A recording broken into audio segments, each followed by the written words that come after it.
ನಮಸ್ಕಾರ ವೀಕ್ಷಕರೇ, ಕಲ್ಪತರು ನ್ಯೂಸ್ಗೆ ಸ್ವಾಗತ. ಗೆಜ್ಜಲಘಟ್ಟ ವೀರನಾಗಮ್ಮ ದೇವಿಯ ಭವ್ಯ ಸ್ವಾಗತ. ರಾಯಚೂರು ಜಿಲ್ಲೆಯ ಲಿಂಗಸೂರು ಗೆಜ್ಜಲಘಟ್ಟ ಗ್ರಾಮದ ಆದಿಶಕ್ತಿ ದೈವಿ ಸ್ವರೂಪಿಣಿ ಶಾಸಕ ಮಾನಪ್ಪ ವಜ್ಜಲ್ ಕುಟುಂಬದ ಕುಲದೈವ ಶ್ರೀ ವೀರನಾಗಮ್ಮ ದೇವಿಯ ಮೂರ್ತಿಯನ್ನು ಕುದುರೆಯ ಸಾರೋಟ್ನಲ್ಲಿ ಅದ್ದೂರಿ ಮೆರವಣಿಗೆಯೊಂದಿಗೆ ಸಾವಿರಾರು ಭಕ್ತರ ಸಮೂಹದೊಂದಿಗೆ ಅದ್ದೂರಿ ಸ್ವಾಗತ ಮಾಡಲಾಯಿತು. ವಜ್ಜಲ್ ಕುಟುಂಬದವರು ತಮ್ಮ ಕುಲದೇವತೆಯಾದ ವೀರನಾಗಮ್ಮ ದೇವಿಯ ನೂತನ ಶಿಲಾಮಯ ದೇವಸ್ಥಾನ ಲೋಕಾರ್ಪಣೆ, ಮೂರ್ತಿ ಪುನರ್ ಪ್ರತಿಷ್ಠಾಪನೆ, ಬ್ರಹ್ಮ ಕಲಶೋತ್ಸವದ ಮೊದಲ ದಿನದ ಕಾರ್ಯಕ್ರಮದ ಅಂಗವಾಗಿ ದೇವಿಯ ಮೂರ್ತಿ ಮೆರವಣಿಗೆಗೆ ಅದ್ದೂರಿ ಚಾಲನೆ ನೀಡಲಾಯಿತು. ಟ್ಯಾಗೂರ್ ಸ್ಮಾರಕ ಪ್ರೌಢಶಾಲೆಯಿಂದ ಪ್ರಾರಂಭವಾದ ದೇವಿಯ ಮೆರವಣಿಗೆ ಗ್ರಾಮದ ಮಧ್ಯಭಾಗದಲ್ಲಿರುವ ದೇವಸ್ಥಾನದವರೆಗೆ ಸಾಗಿತು.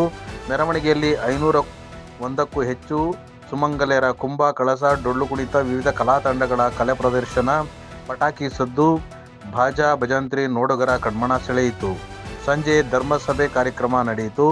ದಿವ್ಯ ಸಾನ್ನಿಧ್ಯವನ್ನು ಶ್ರೀ ಮಹಾಂತಲಿಂಗ ಶಿವಾಚಾರ್ಯರು, ಆಳಂದ ಶ್ರೀ ಬ್ರಹ್ಮವೀರಭದ್ರ ಸ್ವಾಮಿಗಳು, ಅಂಕಲಿಮಠ ಪರಮಪೂಜ್ಯ ಶ್ರೀ ದೊಡ್ಡ ಬಸವಾರ ತಾತನವರು, ಸಜ್ಜಲಗುಡ್ಡ ಕಂಬಳಿಹಾಳ ಶರಣಯ್ಯ ತಾತಯ್ಯನವರು ಹುಲಿಕುಂಟಿ ವಹಿಸಿದ್ದಾರೆ. ಸಂಜೆ ನಡೆಯುವ ಕಾರ್ಯಕ್ರಮದಲ್ಲಿ ಸಚಿವರು, ಶಾಸಕರು ಭಾಗವಹಿಸಿದ್ದಾರೆ.